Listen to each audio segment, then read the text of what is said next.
good old intros that make you feel like you're embarking on an epic journey with catchy music too. Oh, Hudson Soft, how we miss you. So this little intro was already shown in my introductory episode of this playthrough, so there isn't much more for me to say, so this just quickly recap. Villain Dearth comes, steals the princess and the medallions. In comes the hero Gisetta, who I will be playing as, and then you talk to this old lady, and she tells you all what I just said, but in a much more lengthy way. So the medallions, you need to get the medallions to save the princess and save the world and defeat Dearth. It's pretty typical for an RPG. I mean, story-wise, but the way it all set up and because stories are very generic in RPGs, I feel sometimes, but the setting that they set them in really is what makes an RPG individual and new and fancy.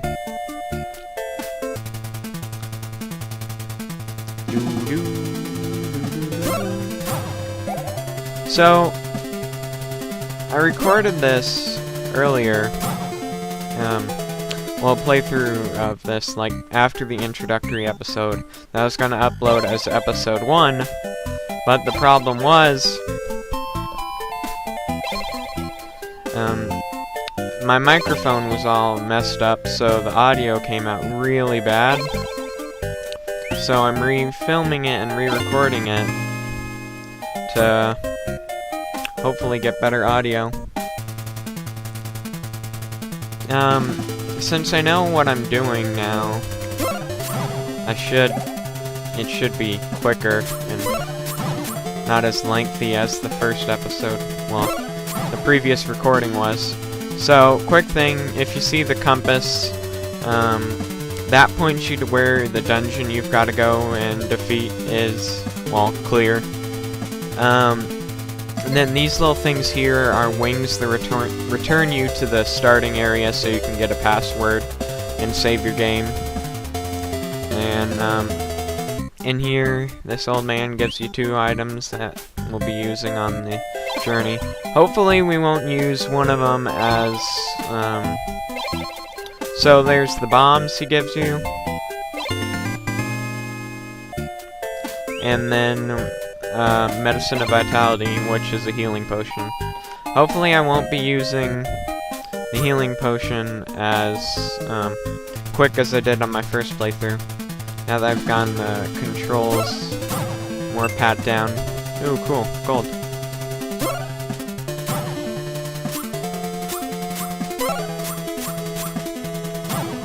You know, it's interesting the effect that numbers can have. Because, like, so, they could have, it be just like, instead of 10s be 1s, so I'd be at 6 gold. But having it at 60 just makes it feel a lot more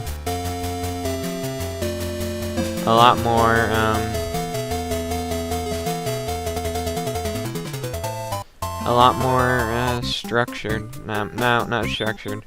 A lot more potent or important. So he just talks about more exposition on the story. And I just discovered that if you hit button 2, you can skip through text. That's good to know. Because some of these people, they do not give, like, information you need to know. That guy and this one just both creep me out. So he's just talking about the wings that we have in our inventory and how those return you to the temple. Fucking dogmen.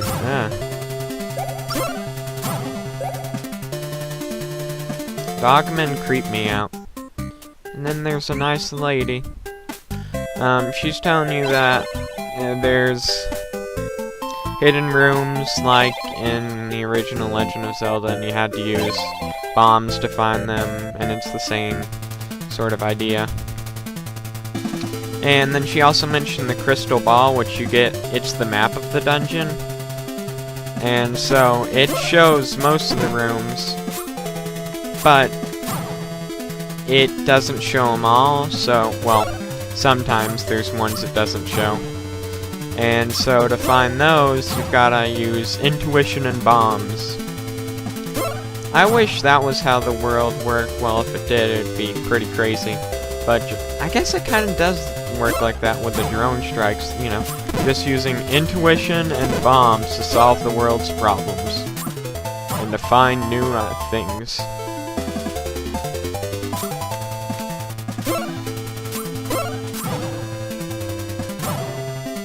So over here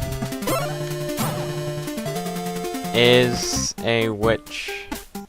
I'm calling her a witch because whenever I see potions ever since Link to the Past, I just think of witches. So she sells potions, but they're 200 gold, and as you see, we've got 80. So it's gonna be quite a while till we can afford one. But we've already got one, so we'll be okay for now. Ouch, that did a lot of damage. Oh, cherries. So cherries restore health, then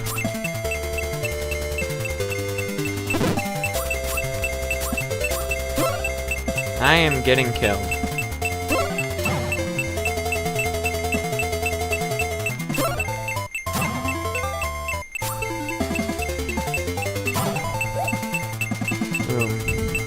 I'm just curious as to how far I can go on this one peg of health. Oh, and he got me from under the ground. So when you die, you lose half of your gold, but other than that, you just get sent back to the last save spot. And there's a couple of these temples where you can save at throughout the world, but this main one is the only one where you'll also get healed. But if you die, you will be sent to those other save ones if you made it there, so you won't be running all the way back to the start every time you die. Hitboxes, man. And that was another thing I talked about on my run-through earlier. It takes a while to get used to hitboxes of enemies and your hitbox, because that's how I die the most in games like these, is I'm just unsure where it counts as hitting or as getting hit.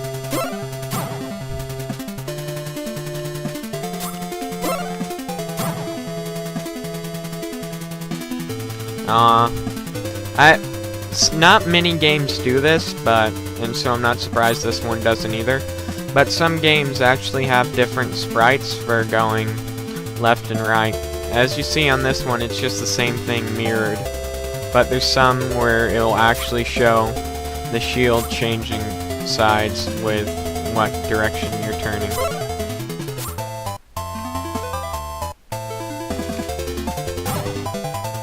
I'm not gonna bother with these guys. No point in getting myself damaged just to show off that I can kill.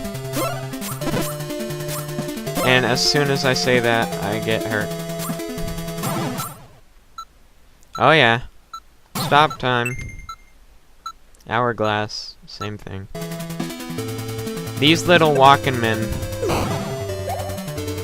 That's how you know to bomb a wall. Well, when you're out on the world map. So this guy's talking about how, just skipping through the text because there's not much to it other than, so he's talking about how there's 4 spheres that, you'll be traveling through: land, which is the one we're on, subterranean, ocean, well, sea, and then sky. And in each sphere, there are 2 medallions to acquire. These guys, so creepy. So this guy's talking about how in each labyrinth, which are the dungeons, there's a key you need to find. And once you find that key, you can open the crypt, which sends you to the boss. And then after you beat the boss, you get the medallion. So it's like collecting the Triforce pieces in Legend of Zelda.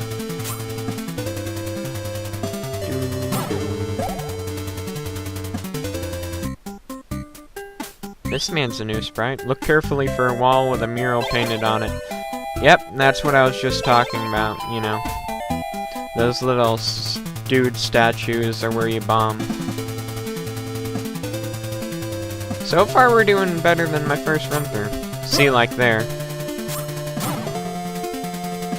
So then you bomb up, and door opens. Talk to me, old man. So he just talks about the crystal ball. I'm sorry I'm skipping through the text, I don't mean to, but at the same time it's not really too drastically relevant to the story. Or the gameplay, for that matter. I mean, everything that they say I can, for the most part, surmise. Oh jeez. So let's quickly get in this cave, which is one of the save spaces I talked about. Do you wish to have the password? And then that's the password, which is you could write down and remember, but then you can just use the actual save files.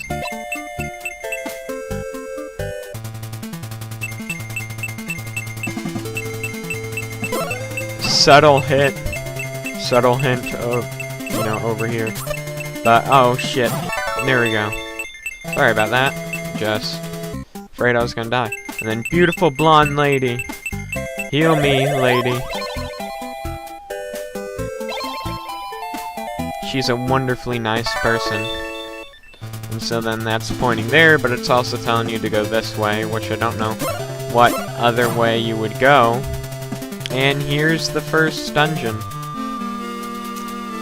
Which, as you know, it changes the palette, except for Giuseppe. To me, a more somber and dark and dreary palette.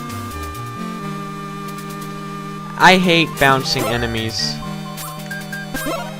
Be it the Stalfos and Link to the Past, or these guys.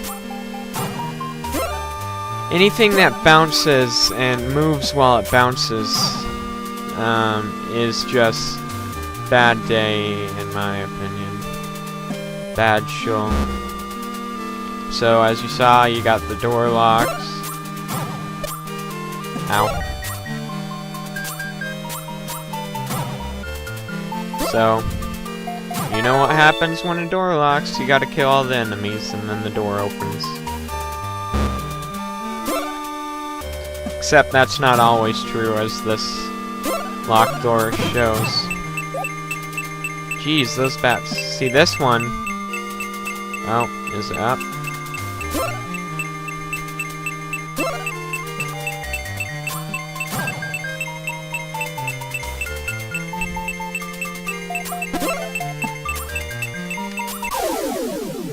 Dang. So that's a death. So she's just saying, get going, no time to spare, you gotta hurry, man.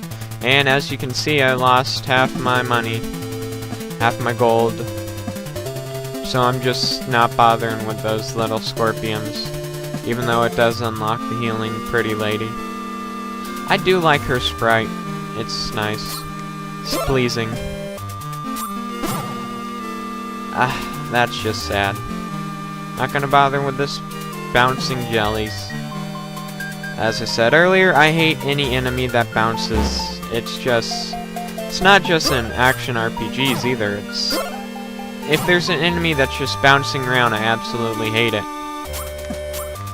Just because they're so hard to hit. And then they can attack you while they're bouncing. And it's unfair, man. Unfair and uncool.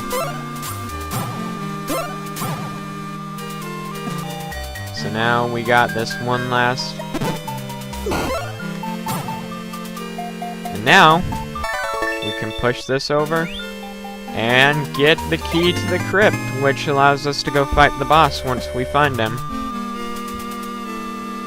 But as I said about already playing this, I know where to go, and so this will be a streamlined playthrough for at least this episode.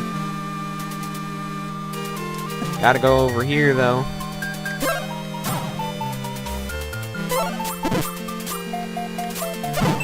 What? You guys saw that, didn't you? That bat clearly became two bats.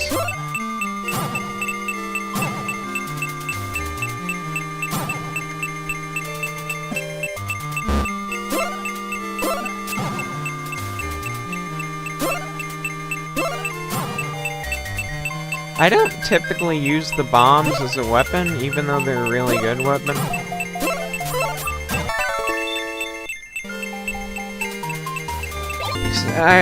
This was another thing I was commenting on in the previous video, is that, not the introductory, but the one I previously recorded, is that I do not miss the beeping that signals death.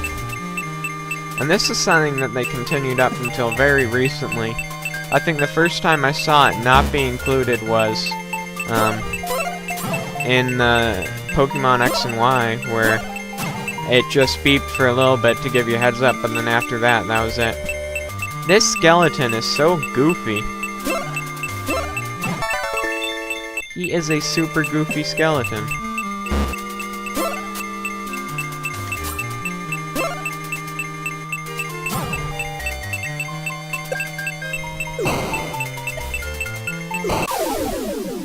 And dead.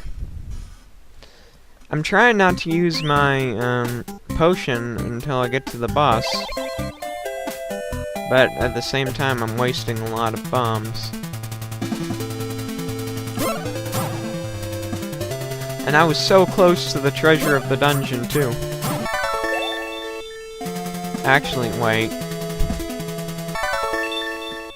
Since we just got hurt, let's heal up.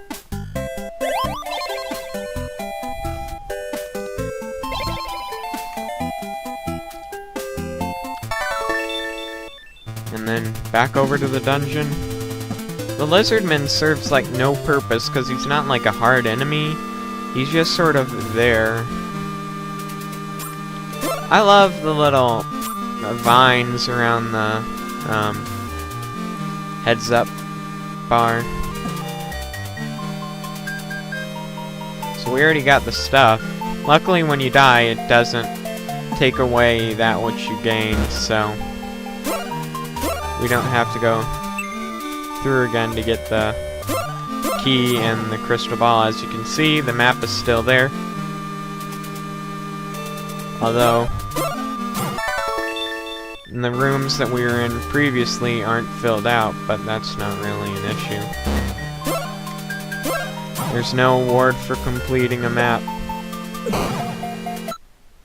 Ooh, yeah, hourglass. This is gonna make this easy. And cherry that I didn't need. Alright. Our hero Gisetta has obtained the bronze armor, which is really blue for being bronze. But I like how it changes the sprite too. Aw, dang it, just wasted a bomb. But so that reduces the damage I take from enemies. See?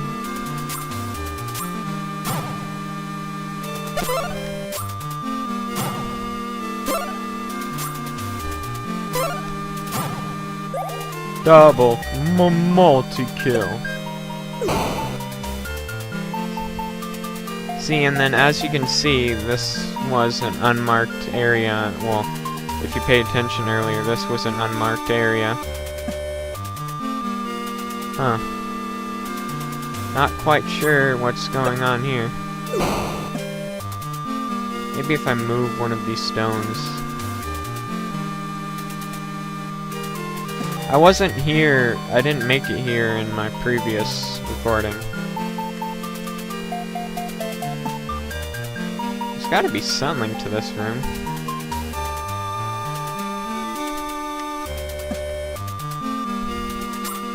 Let's try bombing the walls.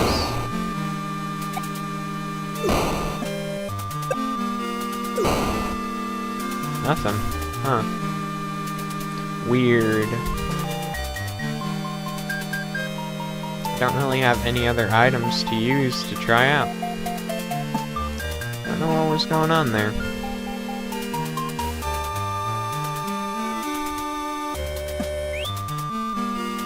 This old man, I don't trust him, but, I mean... And he says he's leashed up, but that does not look very tied up. So he's just saying that he used to take care of the dungeon, then he was tied up by Dearth, and, he tells you that the medallion is hidden behind this wall. Well, the way to the medallion is hidden behind this wall, and you need to use bombs to get there. These guys, I hate these guys. Hitboxes, man, I told you.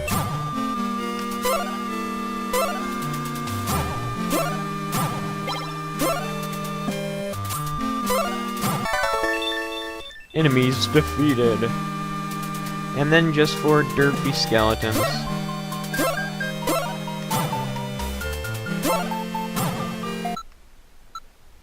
I like how they stay animated, even when they're frozen. And then, with the dungeon key.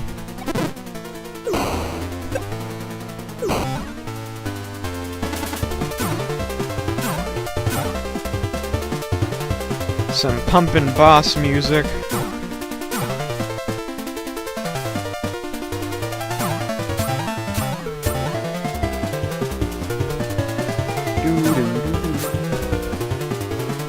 I love boss music.